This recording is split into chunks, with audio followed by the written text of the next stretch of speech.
તલોદમાં આમ આદમી પાર્ટી દ્વારા press conference યોજવામાં આવી। Story report by Jagdish Solanki Aravalli. નમસ્કાર। આજની આમ આદમી પાર્ટી પત્રકાર પરિષદમાં આપ સૌ ગુજરાતવાસીઓનું, સાબરકાંઠા જિલ્લાવાસીઓનું અને પ્રાંતિજ વિધાનસભા અને તલોદ તાલુકા અને શહેરવાસીઓનું ખૂબ ખૂબ હાર્દિક સ્વાગત છે। હું હિતેન્દ્રસિંહ પરમાર, જિલ્લા પ્રમુખ। મારી સાથે આમ આદમી પાર્ટીના તલોદ શહેર પ્રમુખ જીંદુસિંહ રાઠોડ, તલોદ શહેરના મહામંત્રી પંકજભાઈ મંદરારી, સાથે અમારા તલોદના મંત્રી એવા રામસિંહ ઝાલા ભોળિયાથી અને બીજા સાથી મિત્રો અમારી જોડે જોડાયેલા છે। એ તમામ મિત્રોનું ફરીએ સ્વાગત છે। ખાસ આજની પત્રકાર પરિષદનો મુખ્ય હેતુ એ છે કે ગુજરાતની અંદર છેલ્લા 30 વર્ષથી ભાજપનું એક હતું શાસન ચાલે છે। આ શાસનની અંદર ગુજરાતમાં મહિલાઓ પર અત્યાચાર વધી રહ્યા છે। દિવસે દિવસે હત્યા અને બળાત્કારની ઘટનાઓ વધી રહી છે। આજ ભારતના સામાન્ય નાગરિકને, ગુજરાતની સામાન્ય જનતાને જીવવું મુશ્કેલ થઈ ગયું છે। મોંઘવારી ચરમસીમા ઉપર પહોંચી ગઈ છે। ગરીબી, બેરોજગારી એ માજા મૂકી છે। ચારે તરફ ભાજપના મળતિયા, ભાજપના બુટલેગરો અને ભાજપના ગુંડાઓનું સામ્રાજ્ય થઈ ગયું છે। જનતા ત્રાહિમામ થઈ ગઈ છે। જનતા હાશ પોકારી ગઈ છે।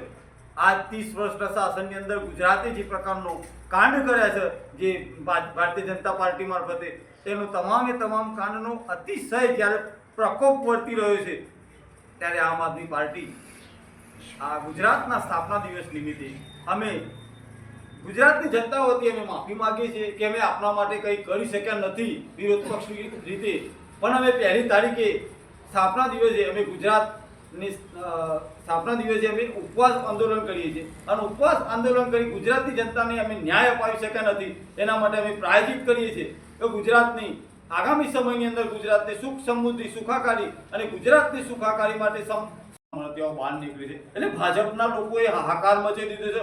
ચારે તરફ ઘોર અંધકાર છવાઈ ગયો છે। આ સમયમાંથી બહાર લાવવા માટે આપણે સૌએ એક સંકલ્પ કરવાની જરૂર છે। આજ ગુજરાતનો, આવતીકાલે ગુજરાતનો સ્થાપના દિવસ છે। એ સ્થાપના દિવસ આપણે સૌ મળી ગુજરાતને એક સુખી, સમૃદ્ધ અને સુરક્ષિત ગુજરાત બનાવીએ। એના માટે આમ આદમી પાર્ટી 1લી મે ગુજરાતના સ્થાપના દિવસે સમગ્ર ગુજરાતની અંદર 1000થી વધુ જગ્યાએ આમ આદમી પાર્ટીના કાર્યકર્તાઓ સાથે ઉપવાસ આંદોલન કરવાના છે। સાથે આજે ફેસબુક લાઈવ થવાના છે અને તમામ જે કાર્યકર્તાઓ છે ગુજરાતની સામાન્ય જનતાને પણ એમાં જોડવાના છે। અને આગામી સમયની અંદર 1લી તારીખે સોજે ગુજરાતની અંદર અમે એક 1લી મેના રોજ અમે ગુજરાતની અંદર પરિવર્તન સંકલ્પ સભાનું આયોજન કરવા જઈ રહ્યા છે, જેની શરૂઆત અમદાવાદથી કરવાના છે અને અમદાવાદથી આ સભાની શરૂઆત થશે। ત્યારબાદ સમગ્ર ગુજરાતની અંદર 182 વિધાનસભાની અંદર આ પરિવર્તન સંકલ્પ યાત્રા થશે અને પરિવર્તન સંકલ્પ યાત્રાની સાથે ગુજરાતની જનતા એક નિર્ણય લે છે અને ગુજરાતની જનતાને અમે કહીએ છીએ કે આ ભાજપની ભ્રષ્ટ શાસનનું અંત લાવવા માટે આપણે બધા એક થવું પડશે અને ભાજપને પણ કહેવા માંગે છે કે તમારાથી આ દેશ, રાજ્યની સુરક્ષા, સલામતી ના જળવાતી હોય તો તમે રાજીનામું આપો। એક બાજુ ગુજરાતની અંદર બુલડોઝર, દાદાના બુલડોઝરની વાતો કરવામાં આવે છે। દાદાના બુલડોઝર રૂપે કહેવામાં આવે છે કે ઘૂસણખોરીઓનો અમે સમાપ્ત કરીશું। સાહેબ, 30 વર્ષથી તમારી સરકાર છે। 30 વર્ષની અંદર આજે તમે જુઓ કે અમદાવાદની અંદર, ખાલી એકલા અમદાવાદ શહેરની અંદર હજારો બાંગ્લાદેશીઓની જ્યારે પર્દાફાશ થયો છે, ઘૂસણખોરોનો પર્દાફાશ થયો છે, તો વિચાર કરો કે સમગ્ર ગુજરાતની જ્યારે વાત કરવામાં આવે તો આ ભાજપના રાજમાં કેટલા ઘૂસણખોરો, કેટલા માફિયા લોકો, ગુંડા લોકો અને આ લોકો મારફતે આજે ગુજરાતની અંદર જે મોટા કાંડ થઈ રહ્યા છે, શું ખબર આની અંદર આ લોકોને લાવવામાં ભાજપનો પણ હાથ હોઈ શકે છે? કારણ કે સત્તા તો એમની સાથે, કેન્દ્રમાં પણ એમની સરકાર છે અને ગુજરાતમાં પણ એમની સરકાર છે। એક બાજુ સલામતીની વાતો થાય છે, આજે તમે જુઓ કોઈ જગ્યાએ વ્યક્તિની સલામતી નથી। આ તમામ ઘટનાઓના ભાગરૂપે અમે ગુજરાતના ભાજપની સરકારને કહેવા માંગીએ છીએ કે હવે તમારાથી આ શાસન ના ચલાવતા હોય, તમે જો કામ કરી શકવા માટે સક્ષમ ના હોય તો તમે આ મૂકી દો રાજકારણ અને ગુજરાતની જનતાને નવો વિકલ્પ આપો।